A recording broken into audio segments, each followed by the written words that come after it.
New World just revealed what they're planning to do with the new expansion, Rise of the Angry Earth. Well, let's talk about it. Time has no claim on the Eternal Isle. So let's go over the general changes that New World is trying to implement.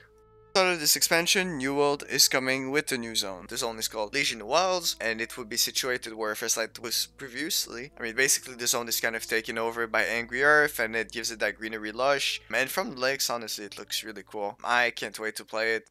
We also got wind of the pricing of the game, which will be $29.99 and $69.99 for new players. This has caused controversy between the new players because some players feel like the cost of the expansion might disincentivize current players and will reduce the amount of players that will come back to the game. Personally, on my side, I feel that if New World previews to do in the expansion what they have set to do, well, you're probably gonna get your money. Although I will say that I would have really liked that we would have a rework of the current shop that's in the game because, well, oh my god, bro. Oh, hell no, man. What the fuck? Also, New World just introduced a new looting system. So, what are they changing from the looting? Well, first off, the umbrals and the expertise is completely gone from the game.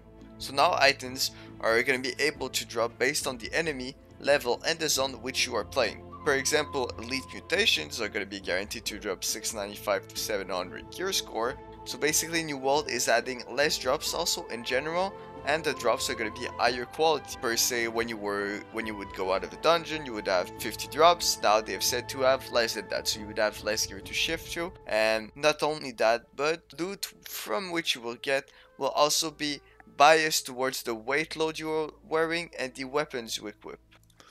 And finally, here in New World, we have mounts. And the current ones that we know for sure that are going to be in the game are the lion, the wolf, and the typical horse. We can expect more as the game progresses, maybe more skins, because eventually they're probably going to want to make money from that, so we're probably going to have things of that nature. We have seen a form of an inventory where you're going to be probably able to customize, maybe craft. We might have a trading skill with that. We still don't have any information on it yet, so I wouldn't go too deep into that. Well, with this new expansion, we can expect a whole new PvP meta. Why? Because artifacts are gonna be crazy. Well, what are artifacts? Artifacts are basically gonna be a grind mythic 6 perk item, which you'll be able to find with the PvP tracks, overworld drops, mutation dungeons and more.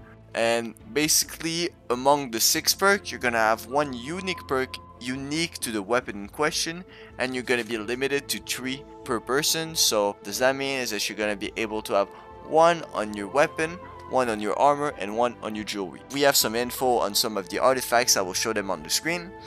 Personally, I'm really interested in now that new meta is going to shape up. However, I'm kind of worried on how these artifacts are going to be meta dominant. Per se, the new shield they're dropping might become really OP and everyone starts playing it because of it. So we're gonna see how the balancing aspect goes for it, but I think that in general the concept is really good. So next up, as I keep talking about PvP, I'm gonna be talking about perks.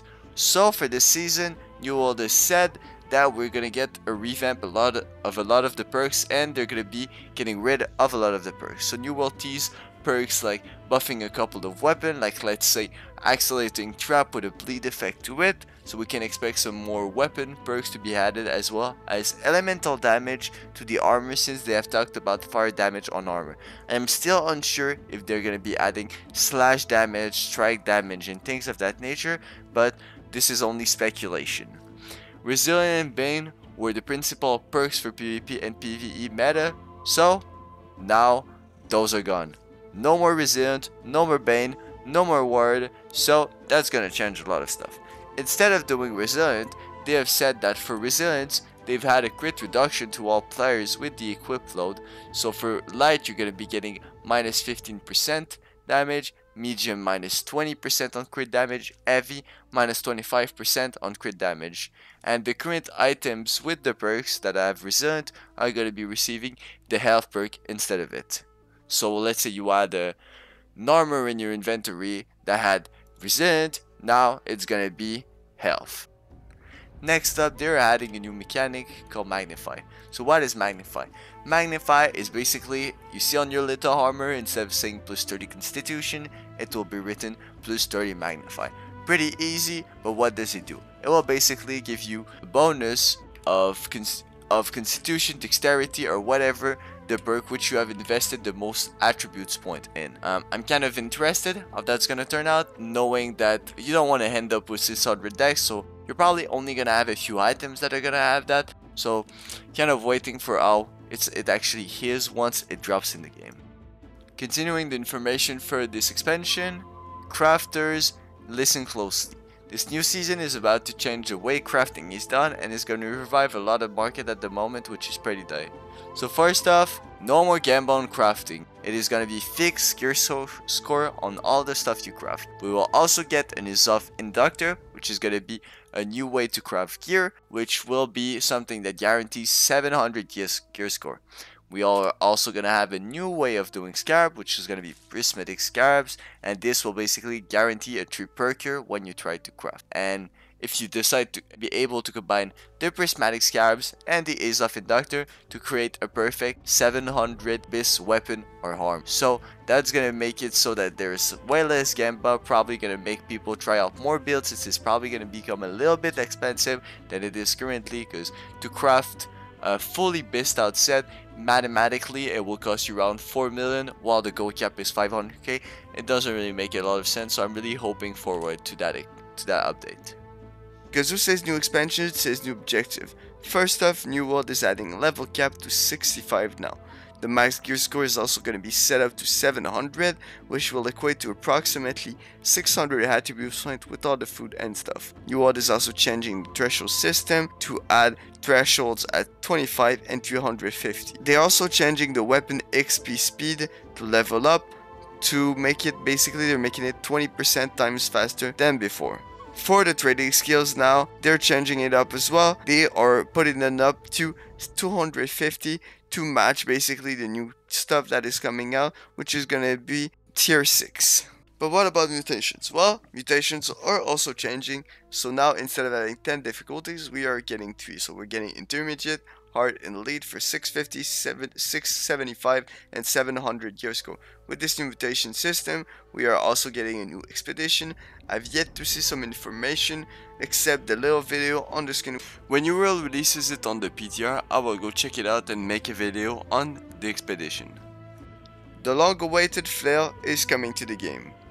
What is the weapon gonna be? Well, it's gonna be an arcane damage weapon with strength and focus, and will be able to have an off-end shield with the weapon. Personally, I'm looking forward to try out different builds on the weapon.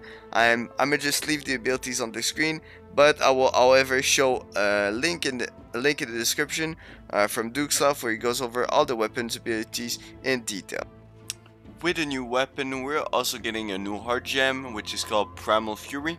From the looks of it, it feels like you enter this berserker mode and you have like multiple type of attacks.